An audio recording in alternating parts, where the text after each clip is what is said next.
Look at what I found.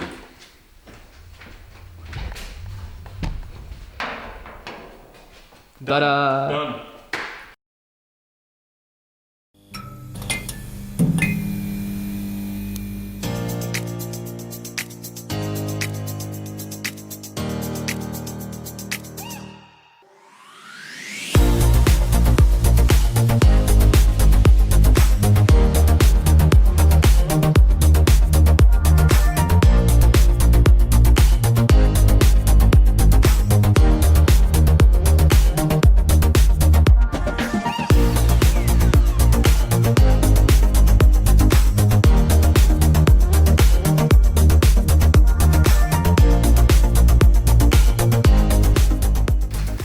This is it. This is our Volvo Amazon P130. So it's a two-door version and it's a 121 with a single carburetor.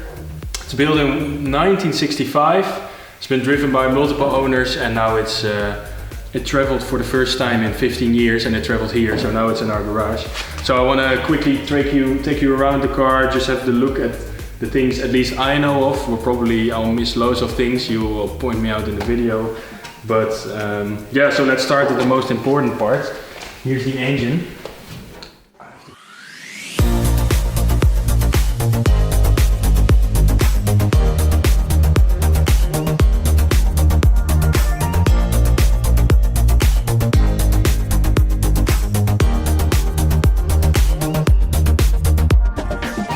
There we go. So this is the B18 engine, 4-cylinder. 1.8 liter engine, single carburetor here, and currently it doesn't work, of course. It has been sitting here for 15 years. We don't know the actual state. Mechanically, we know the engine spins freely. We are going to drip in some oil to be sure, to make sure that all the cylinders are nice and lubricated. As you can see, the battery is missing, but also the alternator is missing. We actually got that from the previous owner, a working alternator. And mechanically we basically have to check everything. So we'll start by making sure that the carburetor gets fuel and is clean, and then we try to start it up. And if we know that it starts, then we're going to take the engine out and check everything. So we check the timing, we check the spark plugs, we check the fueling. So on the hood you'll see this, I'll quickly place it back. You'll see that the front here, that the emblems are missing. The grille is missing, the headlights are missing, the front bumper is off. That's because it was already been taken apart by the previous owner to start restoring it, but he didn't finish it, so that's why it half is disassembled. We do have the parts though, they're all over there, all those boxes, we have to go through it, but there's all the rest of the parts. You can also see that he's already started on parts of the hood. Here so he probably sanded some rust away. Here there's even some holes in there which he cut away. And we'll probably have to weld in a new piece of metal here. Yeah, let's go over here. This is one of the bigger rusty parts of the car. I don't know why it's here. It doesn't seem like a very logical place for me to be rust, but it is.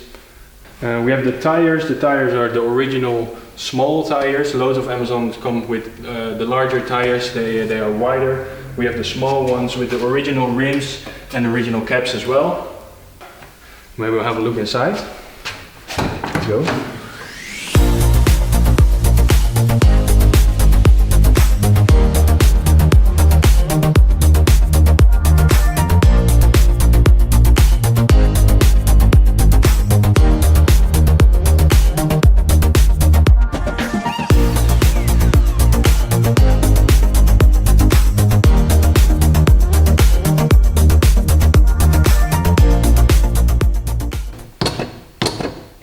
It's basically nothing happens. We depressed it once, the clutch disengaged, and now it's stuck like this. Yeah, another challenge for another day. I don't mind, I'm really excited. Honestly, we don't know what these buttons are. They sound great, they feel great. I know what the choke is, but this is all in Swedish and I have no clue what happens here. You can see here that this is also something we have to figure out. You have a button where you can switch between petrol and gas, because it's also equipped with the LPG system. It goes into all the gears quite easily, with a little crunch. Brakes are solid as a rock, not in a good way. The gas pedal doesn't even feel like it's attached to something. Yeah, we just have to check everything. Oh yeah, the moldy. I touched this once and all my fingers got white. Yeah, we have to clear out all the mold. It's disgusting. These seats as well. It's nice that we have them, but it feels like you're going. Yeah, not much comfort there.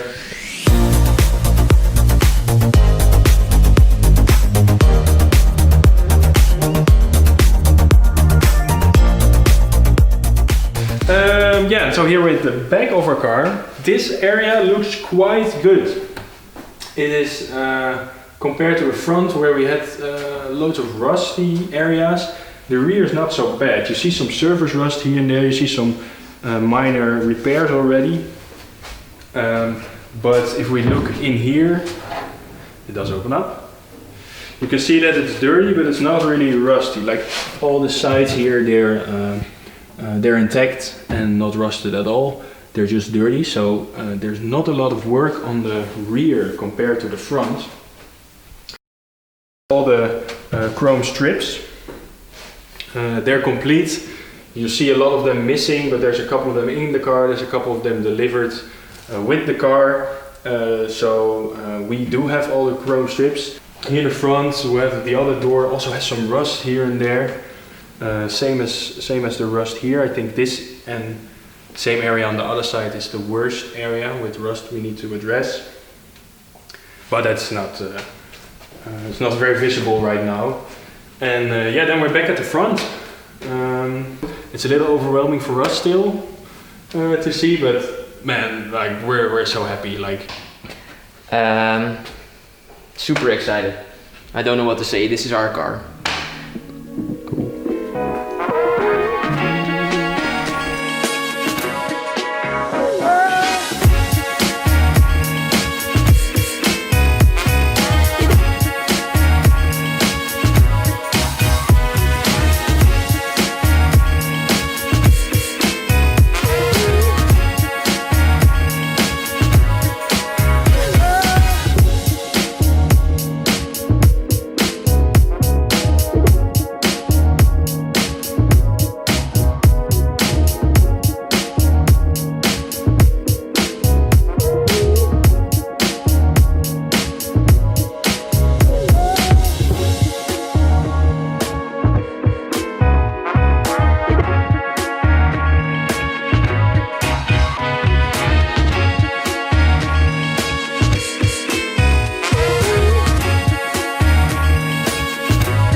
For the first time, and yeah, it's so great to see it on the lift because, well, it's the first time we'll see the bottom very clearly.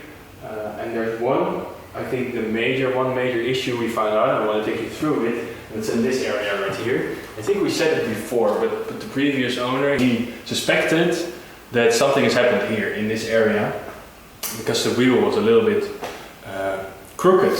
You'll see that it has some damage here on the bottom with a dent. You'll see the same damage here. This is a big dent. And if we go under the car, right here, you can see me. The trailing arm here is also bent. And the biggest thing we found is that our main axle, that's this one, that's where the wheels attach. If I rotate the shaft, the drive shaft, you see that it goes up and down, so it means that this axle is bent as well. Which means that probably this wheel, or somewhere in this area, it hit a curb, but we think something bigger than a curb, so a stone, which bent the whole thing. Quite interesting to see, to figure out what the story behind the car is, what the history is, without knowing it, but just reading it from the car. It's really cool. So yeah, new challenge. New challenge.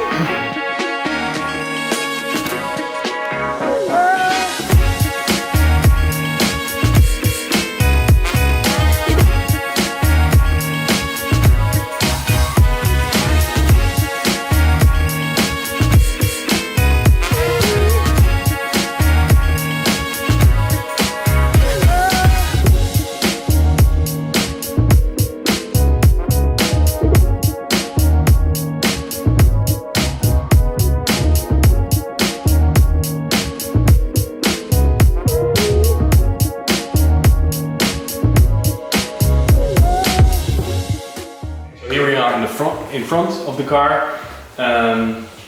So we're looking here at the front suspension. Yeah, there's loads of rubbers here. They're all probably need to be replaced as well. Engine looks good. It's a little bit oily on the bottom, but that's not a bad sign. It's more a sign that there is oil in here. This all looks straight. It's a little bit dripping from the oil plug. And then here's the bottom plating. There's some good spots and there's some bad spots. I think we have to point out this one. That's one of the worst spots here in the bottom. You can see that it's very rusted. So this is the driver's side, which makes sense to us because that's where there was always someone sitting, and if you have wet feet and if you get in the car with wet feet, the water would flow in here. So this is where you would expect the most rust. You also see that on the passenger side that it's not nearly as bad as on the driver's side. Other than that, all of this needs to be revised. It needs to come off and have a thorough clean, get rid of all the rust, paint it again to make it look shiny. But all in all, not very bad.